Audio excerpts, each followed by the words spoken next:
Hi, I'm Marcy Traylor, your life and relationship coach, and today I would like to give you 2 tips that's absolutely guaranteed to improve your relationships. Sound good? I hope so.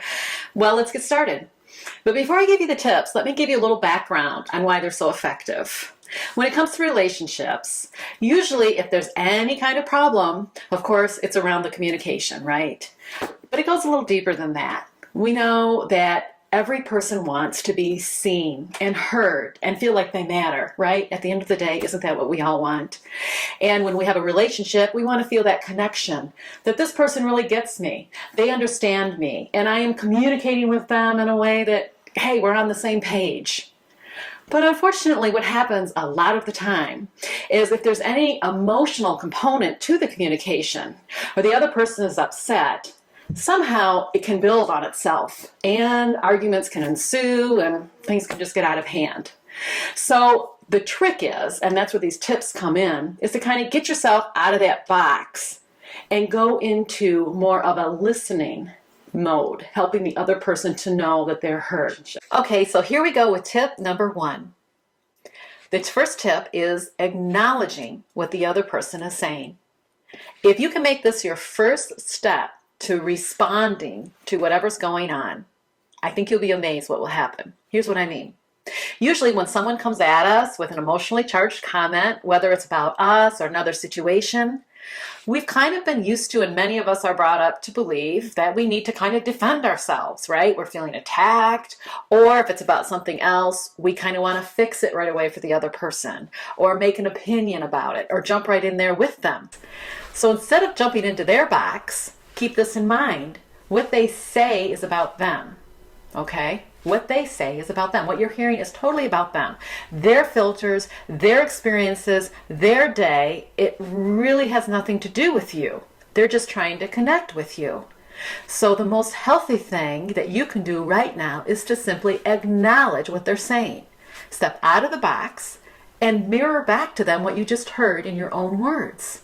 So you might say something like, "Oh, so what you're saying is," and kind of repeat what they just said in your own words. This will do 2 things.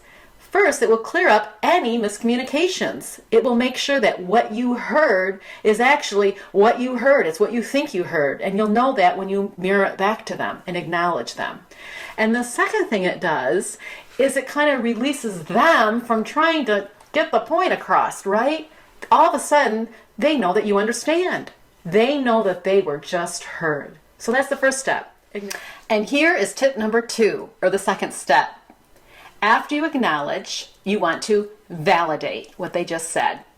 Look, when people are upset or there's something going on, there's a whole lot of feelings behind that they have. There's some emotions going on. And by you validating how they're feeling, it allows that other person to kind of release that and be able to move on from there. If they don't feel they're heard and they feel like maybe what they're feeling isn't right or isn't normal or it's upsetting, they're going to be stuck right there in that spot. And guess what? So is your relationship. So is your communication. It kind of comes to a standstill. So validating is actually a way of, after you acknowledge, so what you're saying is, you validate their feelings. I can see you're really upset about that, and it makes sense after the day you've had. Okay? Again, it's kind of stepping out of the box and just making a statement to validate their feelings. So here's some examples of validating. You might say something like, "It makes a lot of sense that you would feel that way."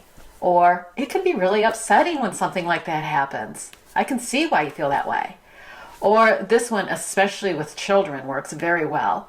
You might want to say, "You know, honey, it's absolutely normal that you feel that way. Anyone would feel that way after they've been through that situation or after that's happened to them." So those are some examples of validating. But I want to make one thing really clear. When it comes to validating, it is not the same thing as agreeing with, okay? I'm not saying you should agree with what they're saying or sacrifice your own opinion in the process. I'm just saying to validate is to validate that person, to understand that that's why they feel that way based on who they are, what their values are, what their filters are, where they're at. It's just a way to help them release that emotional charge to help you move forward. So there you have it. Acknowledge and validate. Give it a try. I think you'll find that your communications and, more importantly, your relationship will be greatly improved.